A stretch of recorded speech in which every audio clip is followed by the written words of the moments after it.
The support group. The church basement smelled like mildew and disappointment. Jerry Callahan stood at the bottom of the stairs, one hand on the railing, trying to convince himself to take the last few steps. Fluorescent lights buzzed overhead, casting everything in a pale, sickly glow. Folding chairs arranged in a circle, a table with a coffee urn, and a sleeve of styrofoam cups. A hand-lettered sign taped to the wall. New beginnings, grief support, Thursdays, 7 p.m. For a building meant to draw people upward, he thought it reeked of oppression, of things pressed down and buried, of prayers that went nowhere. His therapist had suggested this. Group work can be helpful, Dr. Reeves had said, in that careful, neutral voice therapists used when they were running out of ideas. Sharing your experience with others who understand. You don't have to go through this alone, Jerry. But he was alone. That was the point. That was why he was here, standing in a church basement on a Thursday night, 2 months after his wife and daughter had died in their sleep, because he'd forgotten to change the batteries in the carbon monoxide detector. 2 months, 63 days, 1,512 hours since he'd come home from a business trip and found them in their beds, peaceful, perfect, like they were just sleeping, like he could wake them up if he tried hard enough. He tried. God, he tried. The coroner said they hadn't suffered, said they'd just drifted off, the gas filling the house while they slept, stealing their breath so gently they never woke up. It was supposed to be a comfort. It wasn't. Jerry took a breath, walked into the room. Welcome. The woman who spoke was older, much older, he realized as he got closer. Her face was a landscape of wrinkles, her hair white and thin, her hands spotted with age. But her eyes were sharp, bright, alive in a way that seemed almost wrong for someone so ancient. You must be Jerry, she smiled warmly. Dr. Reeves called ahead. We're so glad you're here. Thanks. His voice came out rough. He cleared his throat. I'm not sure I've never done anything like this before. No one has their first time. She gestured to the circle of chairs. I'm Margaret. Please, sit anywhere you like. We're just about to begin. He counted 6 others in the room. A young man in his 20s with hollow eyes and bitten fingernails. A middle-aged woman clutching a tissue like a lifeline. An elderly man in a cardigan staring at nothing. A teenage girl with dark hair and darker circles under her eyes. A woman about Jerry's age, pretty in a faded way, her hands folded in her lap. They all looked up when he sat down. They all smiled. It should have been welcoming. It should have felt like solidarity, like understanding, like the shared language of loss. Instead, it felt like hunger. Jerry pushed the thought away. He was projecting. He was paranoid. He was a man who hadn't slept more than 3 hours at a stretch in 2 months, and his brain was finding threats where there were none. Let's begin, Margaret said, settling into her chair. For those who don't know, I'm Margaret. I facilitate new beginnings. We meet every Thursday, and our only rule is honesty. Grief is too heavy to carry with lies on top of it. She looked around the circle, that warm smile never wavering. Who would like to start tonight? The young man went first. His name was Daniel. It's been 8 months since my mom passed, he said. Cancer. She fought for 3 years, and then she just stopped fighting. I was holding her hand when it happened. I keep thinking I should have done more, said more. I had 3 years, and I wasted so much of it being angry that she was sick. The group murmured sympathetically. The middle-aged woman, her name was Patricia, reached over and squeezed his hand. Guilt is natural, Margaret said, but it's not truth. You were there when it mattered. You held her hand. She knew she was loved. Daniel nodded, tears sliding down his cheek. I know. I miss her so much. Of course you do. That's what love leaves behind, this terrible, beautiful ache. Margaret's voice was soft, hypnotic. Tell us about her. What do you miss most? And Daniel talked about his mother's laugh, her cooking, the way she'd call him every Sunday, no matter what. The stories she poured out of him, each one heavy with loss, and the group listened with an intensity that seemed almost physical. Jerry watched their faces, watched the way they leaned forward when Daniel described finding her jewelry box after the funeral, watched the way their eyes seemed to brighten just slightly when his voice cracked on a sob. They're engaged, he told himself. They care. This is what empathy looks like. But something in his gut said otherwise. The elderly man was named Harold. 52 years, he said. That's how long we were married. 52 years. And then she was gone. Stroke. Middle of the night. I woke up and she was cold. His voice was flat, matter-of-fact, but his hands trembled in his lap. We did everything together. Raised 4 kids, built a business, traveled the world after we retired. And now I wake up every morning and reach for her, and she's not there. And I have to remember all over again that she's never going to be there. Patricia nodded. I know the feeling, the remembering. It's like losing them fresh every single day. The worst part, Harold continued, is that I can't remember her voice anymore. I have videos, recordings, but when I try to hear her in my head, there's just silence. Like she's fading, like I'm letting her fade. Margaret leaned forward. That's not your fault, Harold. Memory is a fragile thing, but you haven't lost her, not really. She lives in the love you carry, in the grief that proves how much she mattered. Harold's eyes welled up. I just want to hear her again. One more time. Just once. The group nodded, murmured, surrounded him with sympathy. And Jerry watched their faces catch the fluorescent light. And for just a moment, he could have sworn they looked less pale than before, less tired. Stop it, he told himself. You're losing your mind. The teenage girl was Emma. My dad, she said, 6 months ago. He was walking me to school, and a truck jumped the curb, and... She stopped, swallowed. He pushed me out of the way. He saw it coming, and he pushed me, and it hit him instead. He died so I could live. She was crying now, silent tears streaming down her face. Everyone keeps telling me I should be grateful, that I should honor his sacrifice. But I don't feel grateful. I feel angry. I feel like he abandoned me. He chose to die, and now I have to live with that. And I hate him for it. And I hate myself for hating him. That's okay, Margaret said, and her voice was impossibly gentle. Anger is a part of grief. It doesn't mean you didn't love him. It means you're human. But I should have died. Emma's voice cracked. It should have been me. I was closer to the street. If he hadn't pushed me, if he hadn't... Survivor's guilt, Patricia said. I know it well. I was supposed to be in the car with my husband. I changed my mind at the last minute. 20 years later, I still wonder why I got to live and he didn't. 20 years, Jerry thought. Patricia didn't look old enough to have been grieving for 20 years. She looked 40, maybe 45. If her husband had died 2 decades ago... He stopped himself. Grief aged people, or didn't age them. It did strange things to faces, to bodies. There were explanations. There were always explanations. When his turn came, Jerry almost couldn't speak.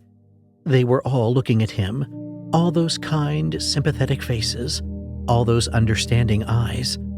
Margaret smiled her warm smile and said, Whenever you're ready, Jerry, there's no pressure. But there was pressure. He could feel it, a weight in the room, an expectation. The air felt thick, charged, like the moment before a storm. My wife, he said. And my daughter, 2 months ago. Murmurs of sympathy, a soft, "Oh no," from Patricia. Jenny and Annie. Those were their names, are their names. He stumbled over the tense, the way he always did. Were they still his wife and daughter if they were dead? Did love have a past tense? How did it happen? Margaret asked. Carbon monoxide. The words felt like broken glass in his throat. A leak in the furnace. The detectors didn't go off because... He stopped. Because? Margaret's voice was gentle, patient, hungry. Because I forgot to change the batteries. Silence. I kept meaning to, he continued. The words were coming now, spilling out, unstoppable. Jenny reminded me. She'd say, "Jerry, did you check the detectors?" And I'd say, "I'll do it this weekend." But there was always something else. Work, the yard, the game on Sunday. Just life. Stupid, ordinary life. He was crying now. He didn't remember starting. I killed them. The words hung in the air, naked and terrible. I didn't mean to, but I did. If I'd just taken 5 minutes to change a 9-volt battery, they'd still be alive. Annie would be at school. Jenny would be making dinner. But I was lazy. I was careless. And now they're dead, and I'm here, and I don't know how to live with that. The room was very quiet, and then, impossibly, Jerry felt something shift, like a pressure change, like the room itself was exhaling. The faces around him seemed different, more present, more solid, more real than they had a moment ago. Their eyes were brighter, their skin less gray. "Thank you for sharing that, Jerry." Margaret's voice wrapped around him like a blanket. "That must have been so hard." "It is," he whispered. "Every day." "The guilt you carry, it must be unbearable." He nodded, couldn't speak. To know that one small action could have saved them, one tiny choice, and your whole life would be different. Margaret leaned forward. Her eyes caught the light in a way that made them look almost silver. "Do you think they'd forgive you, Jerry? If they could speak to you right now, do you think they'd forgive you?" "I don't know." "I think you do know." Her voice was soft, relentless. "I think you know exactly what Jenny would say, what Annie would say." "Please, stop." "Would they be angry, Jerry? Would they blame you?" I said stop. "Or would they be sad, heartbroken? Would they wonder why Daddy didn't save them?" "Stop!" His voice echoed in the basement. The group sat motionless, watching him with those bright, bright eyes. No one looked surprised. No one seemed concerned. They looked satisfied. Jerry stood up so fast his chair clattered to the floor behind him. His heart was pounding. His hands were shaking. The room seemed wrong somehow, smaller than it should be, the walls closer, the fluorescent lights dimmer. "I have to go." "Jerry," Margaret's voice was calm, "please sit down." "I have to." He turned toward the stairs. The stairs were gone. Just a wall where they'd been. Cinder block, painted beige, solid and unbroken. No door, no exit. Nothing but the circle of chairs and the people sitting in them, watching him with something that was no longer sympathy. "What the hell is this?" His voice cracked. "Where are the stairs? What did you do?" "We didn't do anything, Jerry." Margaret rose from her chair.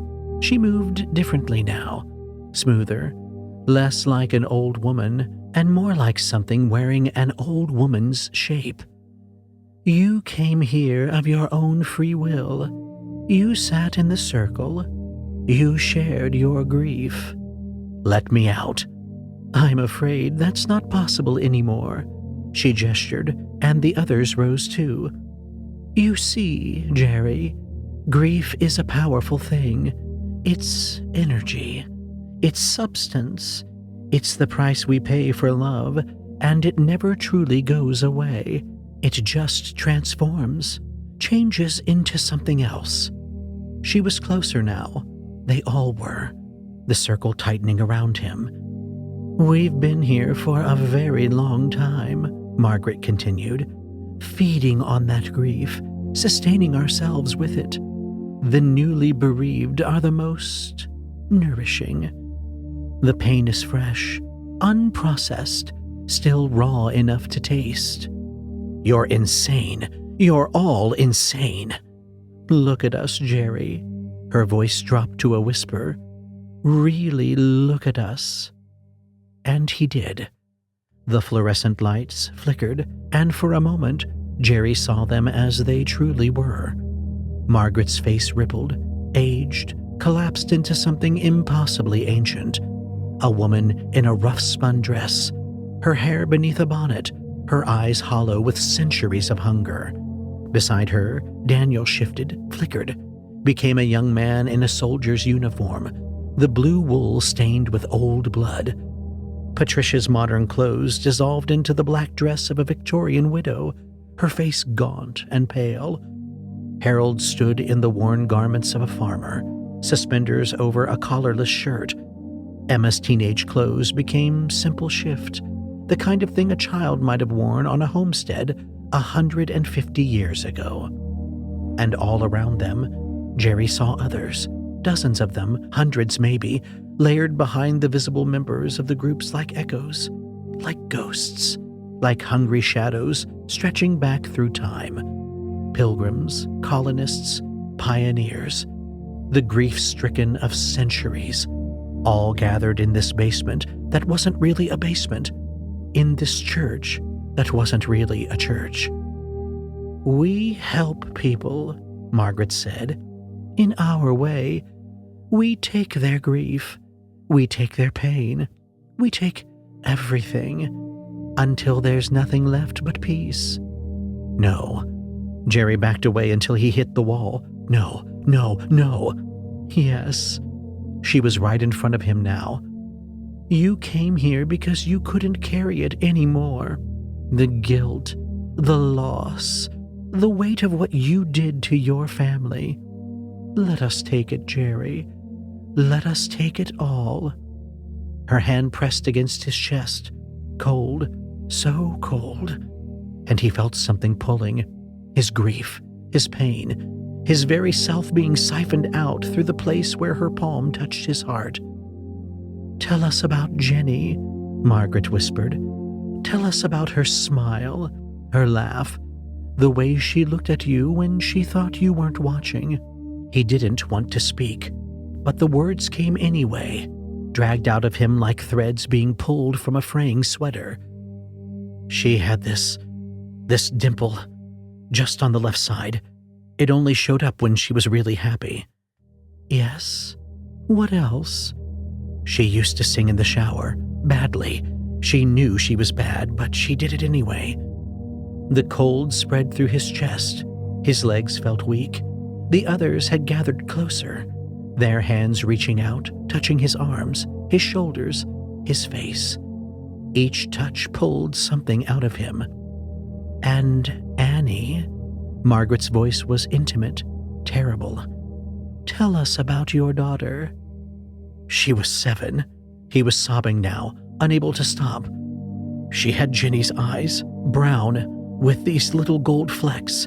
She wanted to be a veterinarian. She used to try to bandage the neighbor's cat. Did she trust you, Jerry? Did she believe her daddy would always keep her safe? Yes. And you failed her? Yes. You killed her? Yes. Say it. Say the words. I killed my daughter. The words ripped something open inside him. I killed my wife. I killed my family. I killed them. The room pulsed with cold. The hands on his body pressed harder, taking more, taking faster.